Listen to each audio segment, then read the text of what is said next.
Hey, welcome to Bluejay Banter. Thanks for joining us on our YouTube channel. We appreciate everybody that's watched us over the last, year and a half, 2 years. Really appreciate it. Make sure if this is your first time or one of the first times, make sure you hit that subscribe button. It helps us out a ton. Thanks for joining us. We're once again here live at Let It Fly in downtown Omaha. Big corporate event going on downstairs. So if you hear some noise from a band or something, it's background noise, but we'll get through it. Welcome so much. I want to thank our sponsors, Equitable Bank, West Pacific Dental Group, and Infusion Brewing Company. How you doing, Ross? I'm all good. How are you? This is the last day of heat, they tell me. Yeah, it's been kind of a wild week. Wednesday was pretty insane. I don't think I've ever seen the sky pitch black in the middle of summer at like 4:35. That was so bizarre. How about power-wise? How was your power? We got lucky. We got it back in the middle of the night, that first night. So, I have friends that still don't have it. I had a friend who just got it back yesterday. It's just insane to me. Yeah. So, it's, frustrating. I understand some people are probably really frustrated with that. Well, I know a lady works at one of the places we frequent. She lives at kind of in the country, but there's like 8 or 9 houses. Right. She was at the end and a tree fell in the line. She goes, I know we're going to be that last person they're going to do. You know what I mean? Yep. No, I stayed awake that night. Power 11:15, power comes on. I'm like, okay. I started watching something because, I have TV again. 12:30, I'm like, okay, I better go to bed.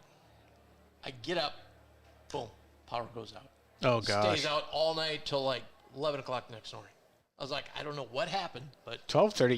You kind of always have been a night owl. I do. Well, see, I normally would say I was watching college basketball, but yeah, I was getting caught up on the things I didn't watch earlier because I was glued to the weather and everything. But yeah, what a crazy! Oh man, just thankful everybody's okay. We lost a lot of meat.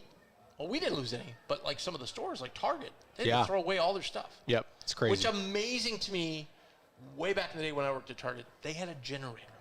And we had to test that thing a million times. To make sure you would kind of think that would be the case, but in those days, they were 100,000 square foot stores. Now they're damn near 200,000. Yeah, so maybe that's part of the deal. Yep. I don't know.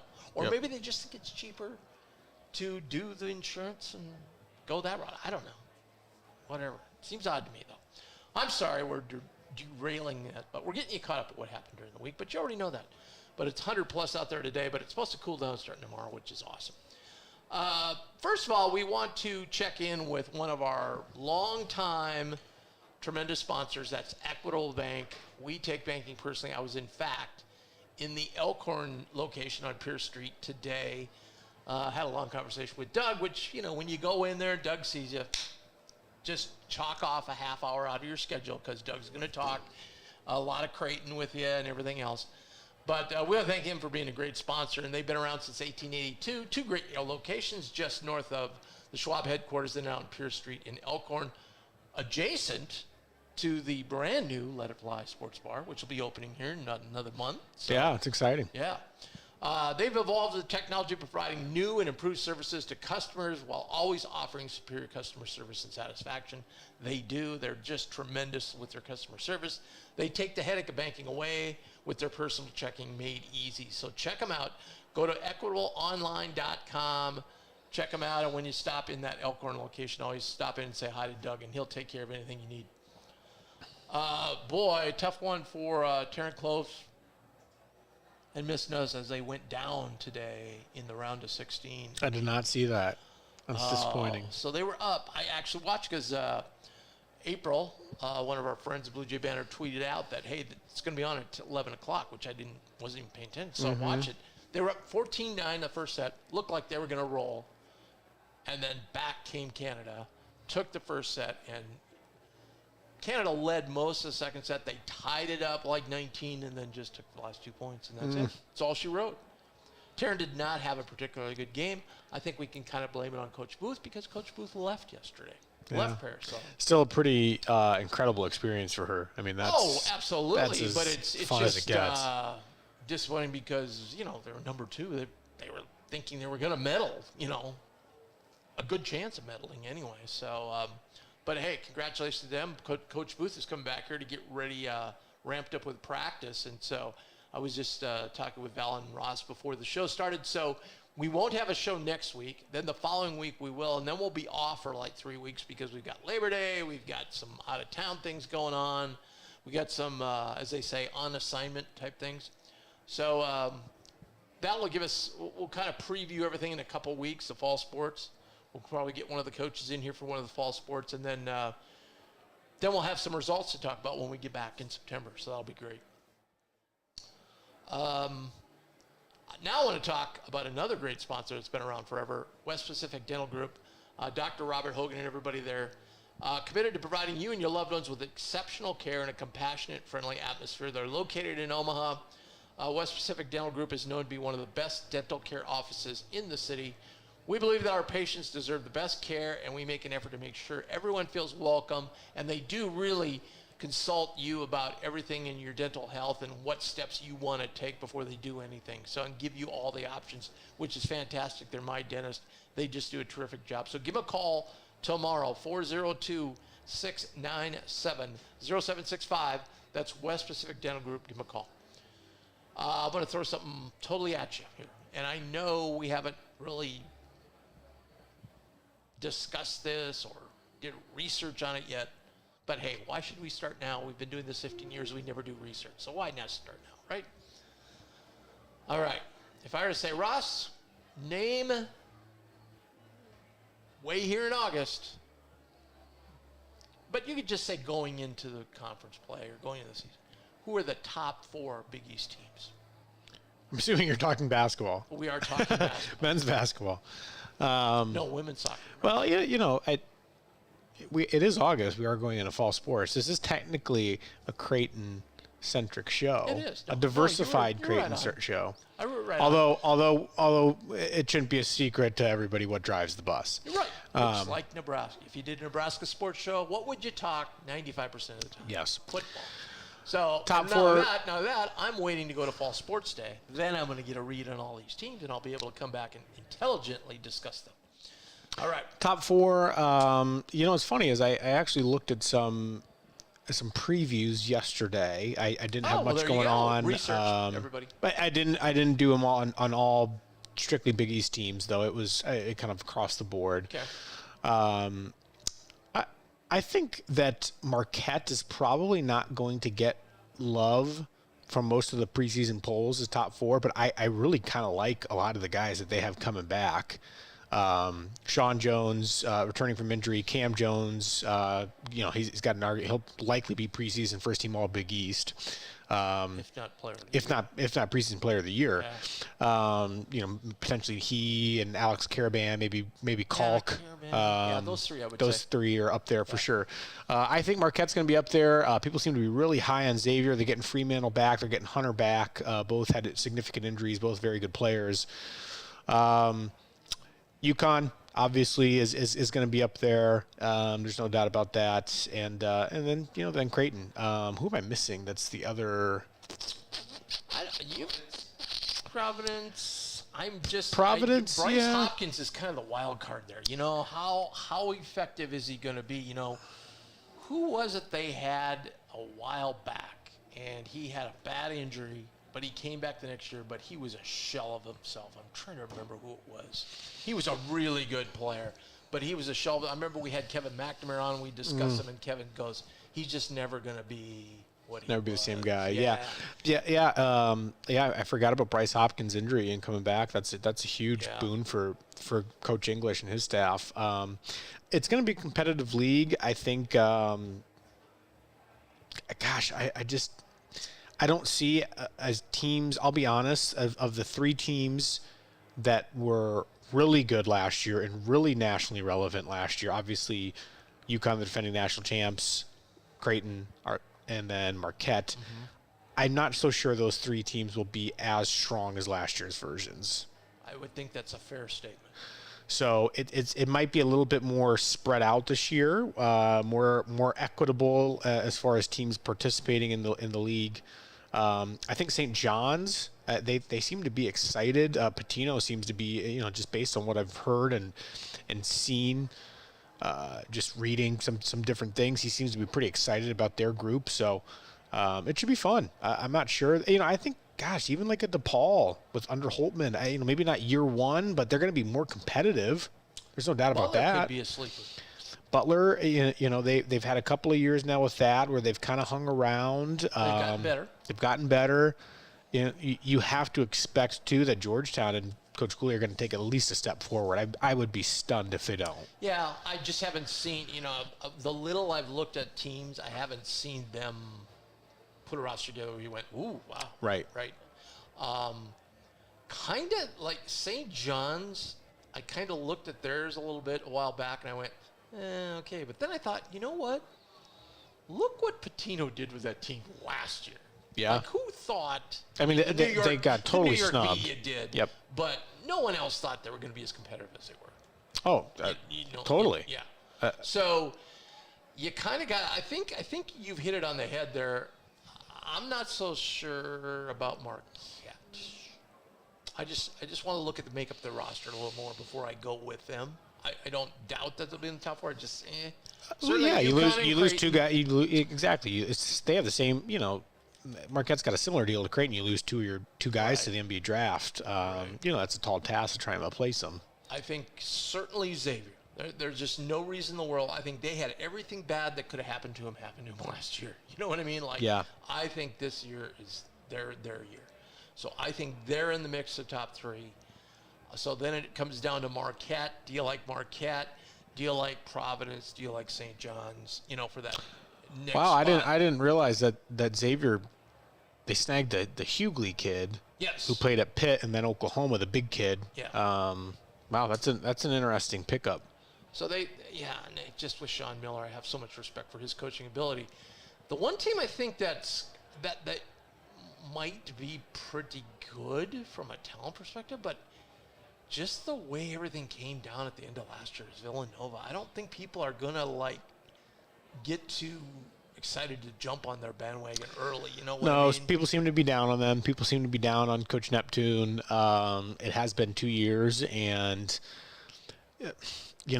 if you look at the roster they had last year, they should have been a lot better than they were. It's just a fact. They had a lot of talented players that have had some success at the college level, and I just think it goes down to their playing style. They haven't had a true point guard really since Gillespie left. And if you go back and you look at the type of style of play that they employ, they've always had just a top tier point guard to kind of get them situated, and they haven't had that yet under Neptune. So they've had talented players, but it's a lot of eyes are going to be on them. I mean, you look at St. John's. I'm just looking up some of these projected starting lineup. Kadari Richmond's there. R.J. Lewis is back. Zubi Ejiofor at center is back. I mean, they've got some interesting pieces. Providence. I don't look at that roster outside of Bryce Hopkins and Jaden Pierre was an interesting piece for them last year. I just don't look at that roster, and it doesn't really strike a ton of fear in me. But again, what he did last year. Yeah, I would say on the opposite end of the spectrum. No, that was the Providence. Oh, Providence. I'm sorry. But two teams on the opposite end of the spectrum. I think that I see a drop is Seton Hall and Villanova. I'm not sure I'm ready to write off. And I'm not saying Holloway. Last place. I'm just saying. Sure. They're in the mix, in that middling mix. I see them more of the lower middling mix than upper.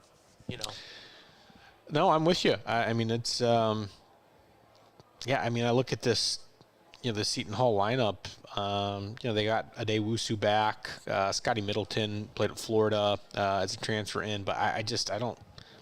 Again, that's another roster I'm not really shaking in my boots looking at, but time will tell.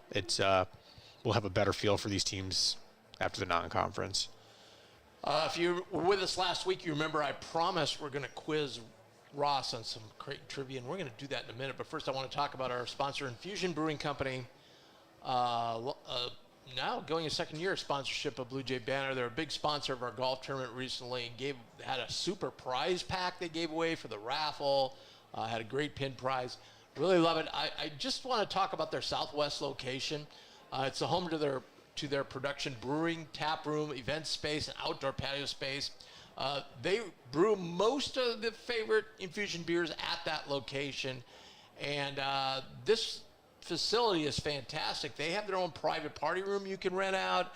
They have a tasting room, bar where they have tons on taps. They'll give you a little taste if you decide if you want to go with that beer or not. It's a great, great location. It's kind of like a destination, too, because there's a couple of other breweries in that area where you can just go to all the tasting rooms and so forth. So check it out. It's Infusion Brewery. The Southwest location's at 6271 South 118th Street. And you can call them, too. They're open Tuesday through Sunday. 402-934-2067. That's infusionbrewing.com. So check them out. All right, Ross, you ready for this, baby? I think that's a 4. What did I say? 2064. You said 2067. Did I really? You did. I have 7 on my mind for a particular reason. Okay. 20. I'm sorry. 402-934-2064. All right. See what you got for me. I have 10 questions here. Okay. I put point values on them because some have 2 answers, some are just harder than the other one. Sure. So let's kick it right off with the first one is a 2-point question. So I'm going to guess you are going to get, if you get over 10 on this, I'm impressed. All right. Okay. All right. We'll aim for 12. This is a 2-point question. There's 2 answers. Okay. Right? The last time a player from Creighton and the last time an opponent of Creighton scored over 50 points. Not in the same game, just different games. So the last Creighton player to score over 50 in a game. Oh my the gosh. last opponent to score over 50 against Creighton in a game. Oof. I'm not sure you're going to get either one, but the one you'll kick yourself when I tell you the answer. Gosh. Well, yeah, you would have been easier if you said 40. It would have been easier. Well, sure. Because I could tell you one right off the top of my head for 40 from an opponent.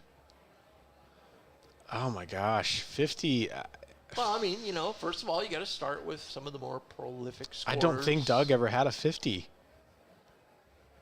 So it can't be him. Man, I'm going to go Benoit Benjamin. Okay. And who's the opponent? Opponent.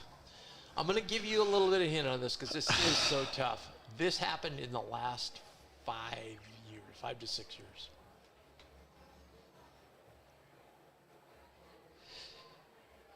Was it James Bouknight at UConn? Oh, wow. That was a one out of the. He pulled that out of the air, man. I mean, it might have been the COVID year. I mean, he killed us. Yeah. Well, both incorrect. Okay. Bob Portman, one of the all-time greats. Yeah. Okay, he had 50. Marcus Howard. Yeah. Okay, would have been the game that Hauser hit the shot. Yeah. Because he went nuts in overtime. You could not stop him. Yeah. Yes. All right, that was a tough one. You know what? I would be curious now. My Bouknight answer.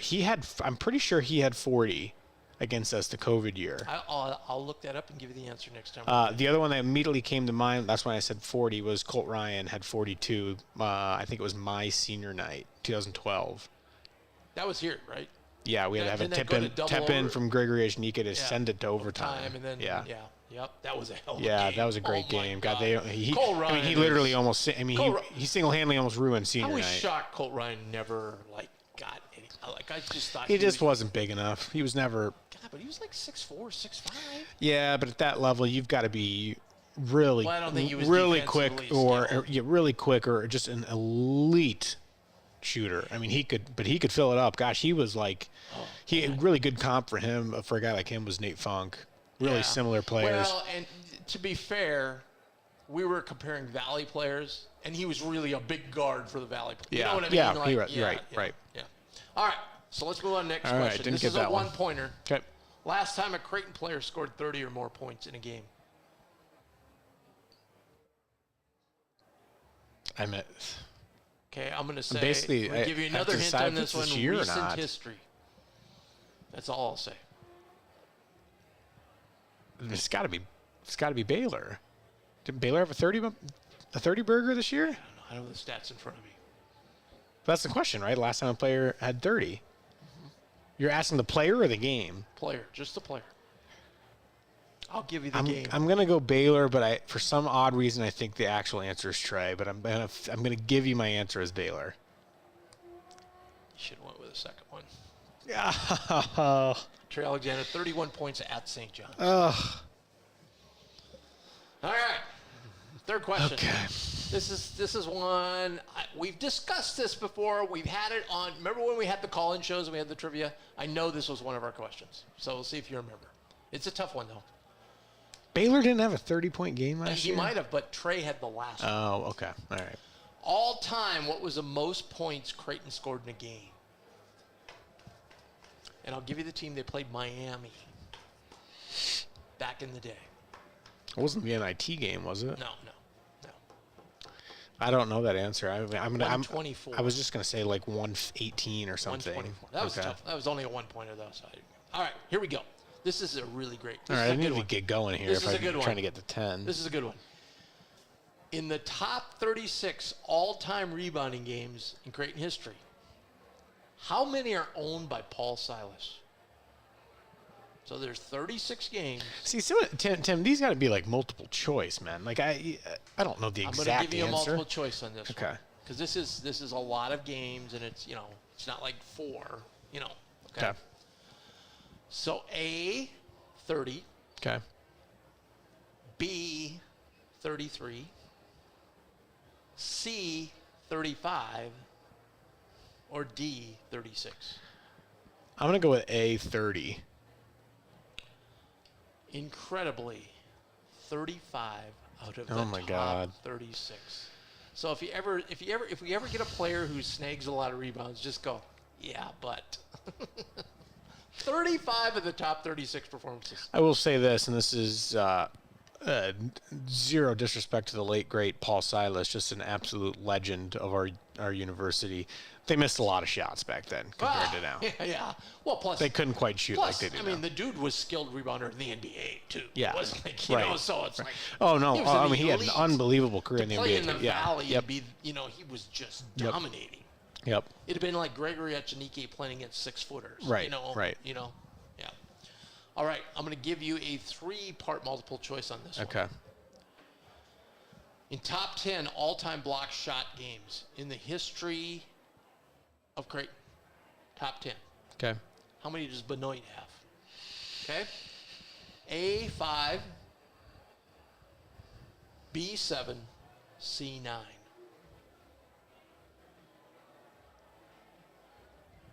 The B7? That'd be incorrect. It's 9 out of 10. He's got 9 of the top 10. See, Again, I was going to go with 9. I thought about going with 9 because I thought that was like the whole point of the question, to basically say, look how many elite shot blocking games he had. But I went with 7 because I was like, you know what, God, maybe Kalk is up there after. You still have a relative chance to get close to 10 because the last question is worth 3. Okay. All right. Top 19 scoring games of all time. Okay. Okay. All time. Who is the last player to do it? So the most recent player that scored in the top 19 games of all time. The player scored 39 points. And the other hint is it's within the last 5 to 6 years. I was going to say, it can't be. That rules out Doug because Doug had a couple of 40s. So.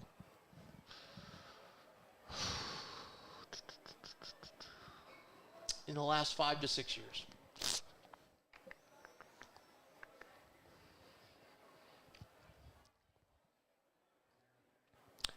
I mean, gosh, the only one that really. Was it the game? Was it the Mitch game against DePaul? I'm going to stop you right there and give me your answer. Yes, it was Mitch Ballack. 39 points on 3/9/2019. It was against DePaul. I'm going to give you an extra bonus point for knowing that what team it was in. So you have 3 points now. Congratulations, Ross. Nice job. That's a tough one. Who would have guessed that? Mitch is in the top 20. Yeah, I think a lot of people's immediate thought would go to probably, like, if you say past like 6 years or whatever, I think most people immediately would probably think somebody Marcus Foster related. Tyshawn maybe. Maybe Tyshawn, but I was like, gosh, I don't think. Yeah. Marcus ever got to that high. Yep. And then I remembered that Mitch had the crazy game. Mitch is in there, 39, just a few points behind. That's impressive. Creighton legend Cavell Witter. Yeah, that's right. Yep. 42 points. Yep. All right. 1 pointer. This is easy. You're going to get this one. We'll see. You don't get this one, Ross. All right, we'll see. You've been asking kind of weird questions. All-time leader in steals at Creighton. Ryan Sears. Absolutely correct. Told you you'd get that one. I had to think about it for a second. So that's 4 points now. All right. Next question. Consecutive games hitting a three-pointer. Like, who holds the record for consecutive games hitting at least one three-pointer? And the hint is recent history.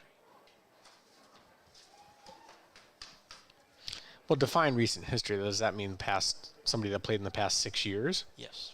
Okay. So that rules out Doug or Ethan. Well, Ethan had some games where he didn't hit many shots. There were certain.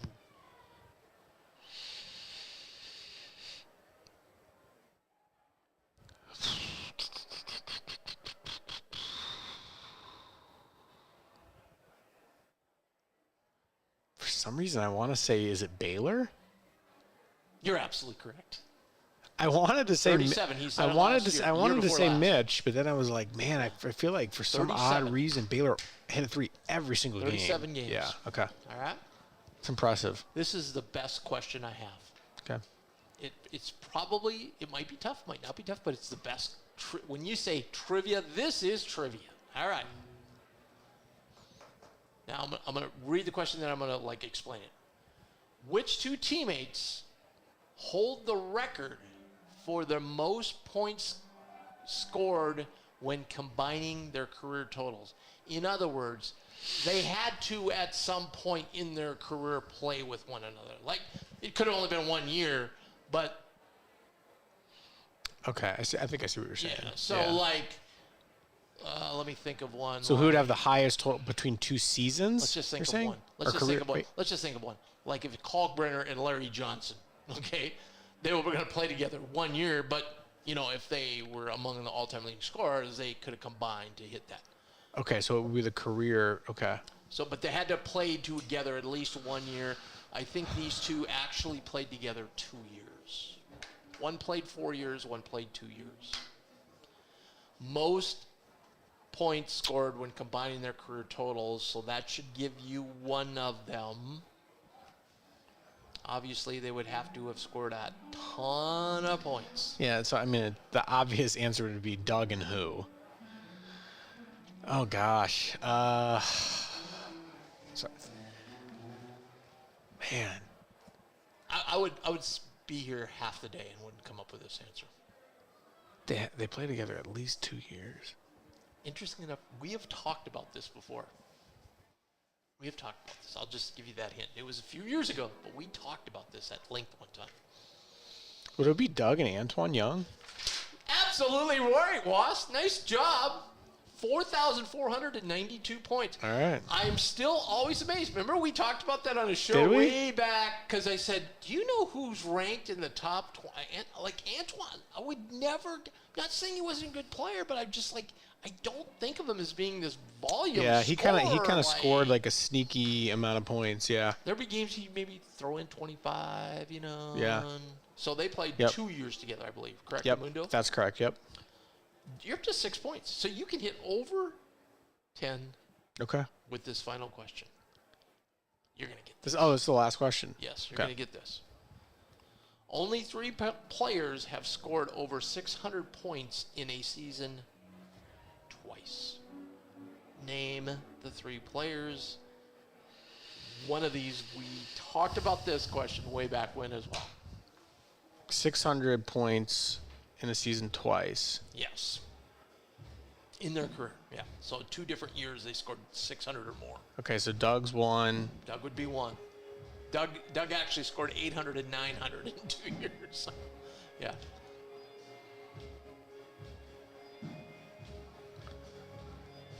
We have quite a loud bass behind me now. That's Ross's thinking music right Yeah. there. Gosh, for some reason it just feels like too easy of an answer to say Marcus Foster. Gosh, feels like it's gotta be Marcus Foster though. Well, who's your 2 other answers?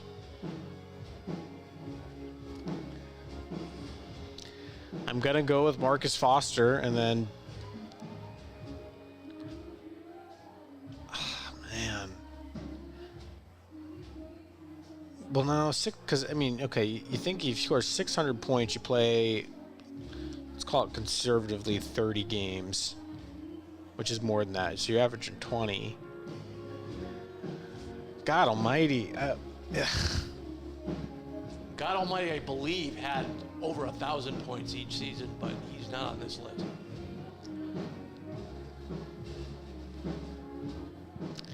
I'm going to go with Marcus Foster and Doug McDermott, Marcus Foster, and God, I don't. This is recent memory, you're saying? No, it's just all time. Marcus Foster. Rodney? Your guesses are Doug McDermott, Marcus Foster, and Rodney Buford. Those are your 3 guesses. But I know that's wrong. But yeah, those are my 3 guesses. One was Bob Portman. Okay. We had him earlier.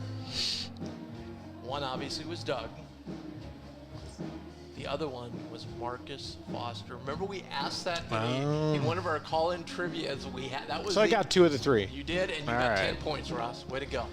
We asked that was in one of our trivias, and no one could no one guessed it because everybody was thinking, well, Marcus only played 2 years, scored 600 both years.